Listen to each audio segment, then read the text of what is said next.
I feel that the Vigasit Bharat, which has been underlined now, is more or less like the Nazi Germany. That is the dream of this government. All these pieces of legislations are intended to make sure that the academic freedom is completely taken away, snatched away. Few people sitting in Delhi will tell Kerala, which is a model in the form of giving a edge to the education, how we should go about with regard to education. This is a sad plight of the education in this country. See, I really don't understand the business of this so-called, what is this Vigasit Bharat Shiksha Adhistan Bill. Yeah, somebody from South finds it extremely difficult to pronounce all these new bills.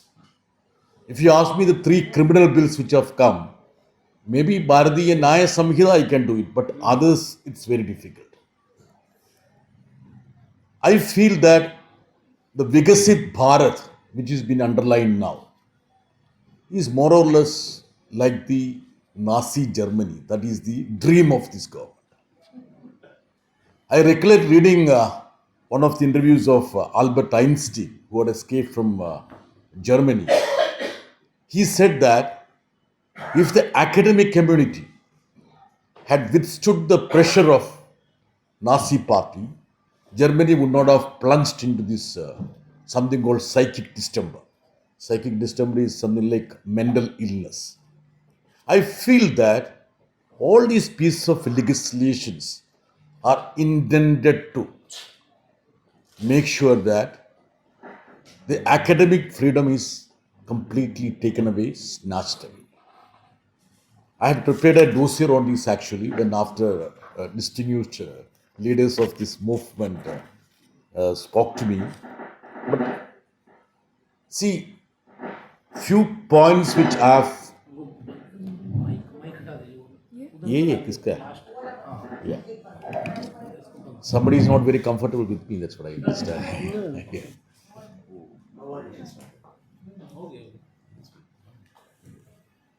See, if you look at the intent of this bill, there is a diabolic game actually. There is a over centralization of this education in Delhi. And few people sitting in Delhi will tell Kerala, which is a model in the form of giving a edge to the education, how we should go about with regard to education. This is a sad plight of the education in this country. And you will have one super regulator eroding the institutional autonomy and encroaching into the powers of the states. Now you know, in the form of the governor, that is inverted comma chancellor, all those universities which are built by the sweat and blood of the states, people of the states, have been virtually hijacked or taken over. In Kerala, we are unable to do anything with the university because chancellor is a stumbling block.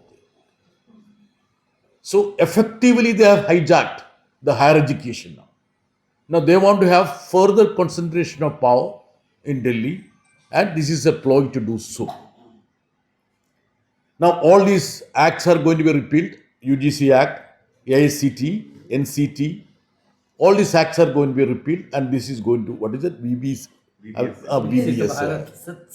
Everything is in Vigasit Bharat, I don't understand. This is one Vigasit Bharat where the Mahatma Gandhi will not have a slot in it. Yes. So they find it that even when G. Ramji came there in place of Mandrega, so they made it a point that Mahatma Gandhi has no slot in the proposed Vigasit Bharat. That's why his name was deleted.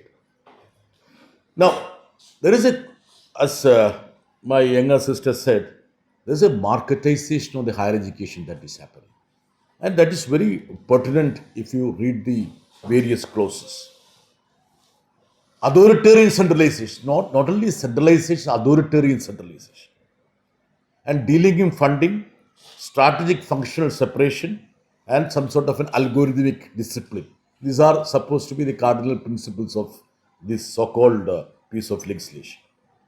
You know what had happened with regard to NEP, Samagra Shiksha, all this like that. I can tell you one thing. Samagra Shiksha, it's not related to this, but still, since it deals with the arena of education. Samagra Shiksha came in 2018. NEP came in 2020. Then came PM Shri in 2022. Since Kerala didn't implement PM Shri, which came in 2022, we were denied the fund that was due for us on the Samagra Shiksha, which had come in 2018. See how, they scheme the things. How can something which came after that can be bundled or tied with a scheme which came, say, 4 years before? So these are the strange rationale they bring in. Now, you know all what happened with regard to the CUT. The inherent character of a university has been completely eroded with the CUT. I recollect I came to Delhi to be a student of JNU precisely because it is JNU. If it were not to be JNU, I would have been a student of JNU because there is a character for every university. Somebody would be picking up one particular university because there is a character for such a university. They don't want to have a character for any organization, any institution. This is something which we should, keep it in mind. Now, all these finer points with regard to the VBCA, which there is apex body, 3 councils, all this and that. But most important thing is that the whole gamut of higher education is going to be dealt at this level. But the representation of the states, that is something which is appalling. See, if you go through the bills, 12 members to the Apex Commission, the center appoints, and there is a nominal part-time presence of just 2 for the states. Just 2 for the states. Sanjay ji, ये union of state से अभी कहाँ है, मतलब ये federation का मतलब क्या है, मुझे मालूम नहीं. So they don't even recognize the concept that there is a federal constitution in this country. And education was in the state list. It's a contribution done by our Congress friends. Anyway, 42nd Amendment. Now it is in the concurrent list. But they should at least understand it's part of the concurrent list. So there is a say, there is a way for a state. And with so much of diversity in this country, can you effectively make sure that how should there be a so-called, educational framework in Delhi which is focused without having the involvement, participation of the states? So these are important points to it. Now, there is no linguistic or say regional presence if you look at it. So they don't want to have something like linguistic presence. So when I talk in terms of Hindi, they don't accept the fact that India has got so many languages. Sanjay ji, you are at advantage. At least in Hindi front, you are benefited. Now think about the sad plight of people from South India. We are unable to speak Hindi. कुछ जानते हैं, इसका further जान नहीं सकते. So now the real power of this VBCA rests with the chairman and member secretary. Now, education secretary and 3 council presidents. Now, UGC also was a flawed affair according to me because the UGC's guidelines were supposed to be guidelines only. I don't know when it became binding. I recollect a couple of Supreme Court verdicts. No punishment was there. Earlier, it was supposed to be guidelines for the universities. And there is a clause in the constitution that is clause of repugnancy. If at all a state government passes a legislation, if it clashes with the center's legislation, then center's legislation, the legislation passed by the parliament prevails. Perfect, okay, we accept that. But even something, if a superintendent's office or a clerk's office issue a direction, even that becomes much more superior than the legislation passed by the state government or the state assembly. So this is the position now with regard to the UGC guidelines. But even in that flawed act, not less than half shouldn't be part of the union or the state government. That was the UG's thing. You shouldn't be part of the permanent executive, that is either part of the state government or the central government. But here that has been conveniently, replaced. So what I understand is that this is something which drives all the institutions, the universities, into a single commercial framework. This is the motto of this VBCA. And I don't want to talk about the Accreditation Council, the Standardization Council, the Regulatory Council, etc., because of the paucity of time. But I can tell you one thing: this bill, if it is passed in this form, will hugely detrimental to the cause of the education, which we, of course, cherish. And since it is part of the select committee, even after 1 month, the government hasn't come out with the format of the select committee, who are going to be members of the select committee.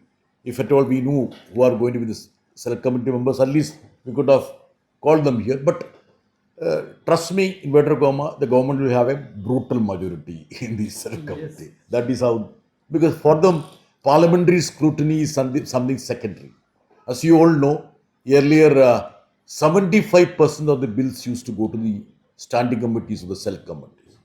Now hardly 16-17% of the bills only are referred to the standing committee or select committee. At least in this case, we managed to get it referred to a joint select committee. So at least the stakeholders who are here will be having an opportunity to depose before the select committee, at least on records, for the future purpose. The future generation shouldn't blame us that we didn't fight this bill. At least we could prove to the people that we had our say, even not only in our other agitational formats, but also as part of the parliamentary discourse, we got a chance to present our views like that. So, having said this, I am part of this larger alliance. Now, I always feel that in this country, at this juncture, it shouldn't be compartmentalized. We all need to stand together. Sanjay Singh is from Aam Aadmi Party, from UP, from Delhi. I am from Kerala. But we feel that we need to be together in our fight and resistance, so that this 2047 Vikasit Bharat shouldn't reflect the so-called Nazi Germany. Thank you very much.